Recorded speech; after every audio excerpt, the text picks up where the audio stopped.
प्रार्थना के बच्चे को बचाने के लिए अंश ने लिया बड़ा फैसला। वसुंधरा कोठारी अपने बेशरम दामाद को लेकर शाह हाउस पहुंचती है और हमेशा हमेशा के लिए प्रार्थना से अपने सारे ही रिश्ते नाते तोड़ देती है। लेकिन गौतम का यहाँ पर भी मन नहीं भरा था, इसीलिए वह अंश पे घिनौना इल्जाम लगाता है। वह कहता है कि प्रार्थना के पेट में जो बच्चा है वह अंश का है, और यह बात सुनकर सभी के पांव तले जमीन खिसक जाती है। और अंश गुस्से में आके कहता है कि हाँ, वो मेरा ही बच्चा है और अब उसकी देखभाल मैं ही करूंगा। और यह बात सुन के बा को चक्कर आने लगते हैं। फिर कुछ ऐसा हुआ जो जानकर आपके होश उड़ जाएंगे। आखिर ये पूरी कहानी क्या है, आइए जानते हैं आज के एपिसोड में। कहानी की शुरुआत होती है नृत्य के देवता मनोहर लाल जी से, जो कि अनुपमा को एक विद्यार्थी के रूप में देख रहे होते हैं। वो अनुपमा को कहते हैं कि नृत्य का मतलब आनंद नहीं बल्कि ठहराव होता है, और जिस व्यक्ति के अंदर भी ठहराव होगा वो नृत्य जैसी कला को उज्जवल भविष्य दे पाएगा। नहीं तो आजकल के लोगों ने नृत्य को पूरी तरह से बर्बाद कर दिया। वैसे तुम्हारा नाम क्या है? अनुपमा। अनुपमा नाम है मेरा। नृत्य के देवता मनोहर लाल जी कहते हैं कि अनुपमा, सबसे पहले मैं तुम्हारी नृत्य की परीक्षा लूंगा। अगर तुम्हें शास्त्र नहीं तो किसी फिल्मी गाने पर भी डांस कर सकती हो। इससे मुझे तुम्हारी कला का पता चलेगा और तुम्हारी कमजोरी का भी, और उसी के चलते मैं तुम्हें शास्त्र भी सिखा पाऊंगा। अनुपमा कहती है कि नहीं नहीं, मैं यहाँ पे नृत्य सीखने नहीं आई हूँ। मनोहर लाल जी यह सुन के हैरान हो जाते हैं। वह कहते तो यहाँ पर करने क्या आई हो? साबुन बेचने आई हो? नहीं नहीं, मुझे कोई भी साबुन नहीं लेना। हाँ, अगर तुम फ्री में देना चाहती हो तो दे देना। कल तुम्हारी एक दोस्त आई थी मुझे साबुन देने के लिए, पहले तो साबुन दिखाया फिर पैसे मांगने लगी। अनुपमा कहती है कि मैं खाना बनाने आई हूँ। मनोहर लाल जी कहते हैं अच्छा, खाना बनाने आई हो, लेकिन मैं तुमसे नाराज हूँ। तुम्हें कल के दिन भी आना था ना। कल के दिन मुझे कितनी भूख लग रही थी, नए नए पकवान खाने की इच्छा हो रही थी, लेकिन तुम हो कि आई ही नहीं। अनुपमा कहती कि माफ कर देना साहब, मैं परेशानी में फंस गई थी। मनोहर लाल जी कहते कि माफी क्यों मांग रही हो, आज आ गई हो ना तो आज बना देना। वैसे मैं तुम्हें बता दूं कि तुम्हें 2 जने का खाना बनाना है। अनुपमा कहते हैं आप और आपकी पत्नी। मनोहर लाल जी कहते नहीं नहीं, वो तो कब की स्वर्ग चली गई है। मेरे लिए और तुम्हारे लिए, तुम्हें कुछ भी खाने की इच्छा हो तो तुम बेझिझक बना सकती हो। मैंने पूरी दुनिया घूमी है, sandwich, pizza, burger, French fries, जो भी तुम मॉडर्न लोगों की चीजें है ना, मेरे सब खाइए, और मैं सब खा भी लेता हूँ, लेकिन हाँ शुद्ध और शाकाहारी। लेकिन उससे पहले एक चाय, 2 कप, एक तुम्हारे लिए और एक मेरे लिए। और हाँ, खाना सिर्फ इतना बनाना कि पेट भर जाए, क्योंकि मन तो कभी भरता नहीं है, भोला है ना। अगले ही पल हम शाह परिवार को देखते हैं, जहाँ पर एक बहुत बड़ा धमाका होता है। वसुंधरा कोठारी अपने बेशरम दामाद के साथ शाह परिवार में एंटर करती और घुसते ही तोड़ फोड़ शुरू कर देती है। बा कहती है कि ये आपने क्या किया, हमारे घर में आके आप तोड़ फोड़ कर रही हो। वसुंधरा कहती है कि जो आपने किया है ना, उसके सामने ये कुछ भी नहीं है। इस वक्त तक बा को कुछ भी समझ में नहीं आ रहा होता है। बा कहती है कि बातों को गोल गोल जलेबी की तरह घुमाना बंद कीजिए और हमें साफ साफ बताइए, परी माही राही ने कुछ किया क्या? वसुंधरा कहती है नहीं, हमारे खोटे सिक्के के चलते हम यहाँ पर आए हैं। बा कहती है अच्छा गौतम, नहीं प्रार्थना, हम प्रार्थना के कारण यहाँ पर आए हैं। बा कहती है ले जाइए अपनी बेटी को, हमें नहीं रखना, वैसे भी हमारे घर पे बोझ बनी बैठी है। वसुंधरा बताती है कि हम यहाँ पर ये ऐलान करने आए हैं कि आज के बाद हमारा प्रार्थना से कोई भी संबंध नहीं है। पहले हमें प्रार्थना पे बहुत भरोसा था, लेकिन जो हरकत उसकी सामने आई है ये सोचकर भी हमें घिन आ रही है। बाप प्रार्थना की तरफ मुंह करती है और कहती है कि अब तूने क्या कर दिया,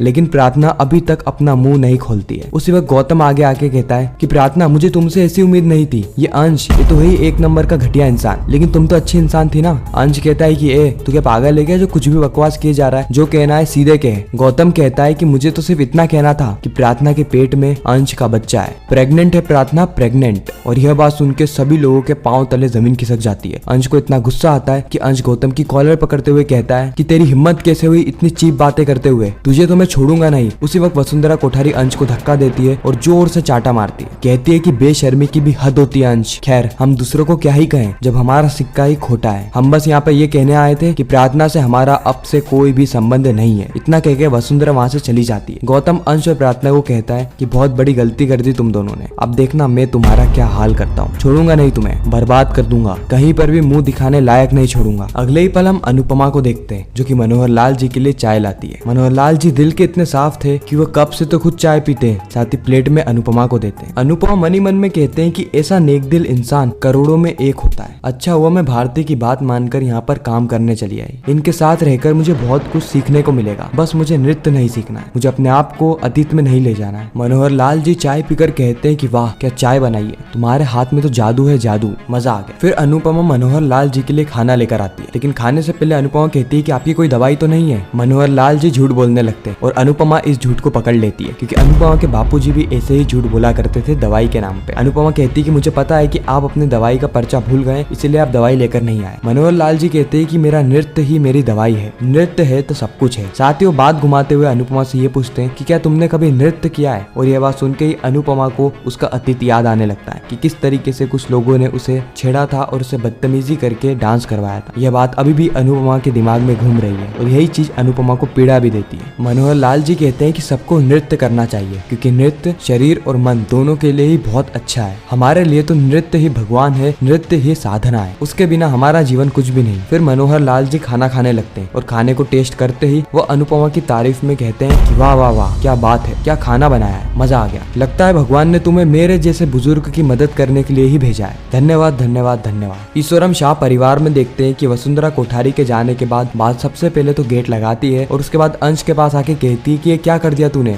ये क्या कर दिया अंश, ये सब करने से पहले तुझे शर्म नहीं आई? खुद के बारे में नहीं और मेरे बारे में नहीं तो इस परिवार के बारे में तो सोच लेता। मती मर गई थी क्या तेरी? तूने हमारा जीना हराम कर दिया। बापूजी को कहती है कि मैंने आपसे कहा था ना, मैंने आपसे कहा था कि इन दोनों का कोई ना कोई चक्कर चल रहा है, लेकिन आपने और पूरे परिवार ने मेरी एक भी नहीं सुनी, एक भी नहीं सुनी। और ये अंश भी, हमारे बीच में तो दोस्ती है दोस्ती है ऐसा कर करके ये दोनों हमारी आंखों में धूल झोंकते थे। अंश कहता है कि बाबा मेरी बात तो सुनिए, हमने ऐसा कुछ भी नहीं किया है, मैं ऐसा करने के बारे में सोच भी नहीं सकता। और आपने इतनी आसानी से कैसे मान लिया कि मैंने ये सब किया है? मेरे अंदर अनुमा के दिए गए संस्कार हैं, मैं ऐसा सपने में भी नहीं कर सकता। सभी लोग यहाँ पे अंश को दोषी मानते हैं और बा भी कूट कूट के रोने लगती है। ईशानी कहती है कि अंश अब तो तेरा झूठ पकड़ा गया है, अब तो एक्सेप्ट कर ले कि अभी भी तू सभी के आंखों में धूल झोंकेगा। और प्रार्थना ने और तूने हमें इसके बारे में बताया क्यों नहीं? अंश कहता है कि आप सब लोग मेरी बात का यकीन क्यों नहीं कह रहे हैं? मैं आपको कह रहा हूँ ना कि गौतम यहाँ पर आके बकवास कर रहा था, वो सिर्फ प्रार्थना को और हमारे परिवार को दुख पहुंचाना चाहता है, इसलिए तो यहाँ पर आके ऐसा कर रहा है। और आज से पहले भी उसने कई सारी ऐसी हरकतें करी है, आप लोग उसकी बात पे यकीन क्यों कर रहे हैं? और मैं जो कि आप लोगों के साथ रहता हूँ और मेरी बात को तो कोई सीरियसली ले भी नहीं रहा। इस वक्त तक प्रार्थना भी कूट कूट के रोने लगती है। यह देखकर बा कहती है कि अब क्यों रो रही है, अब क्यों रो रही है? ये सब करने से पहले तूने सोचा नहीं?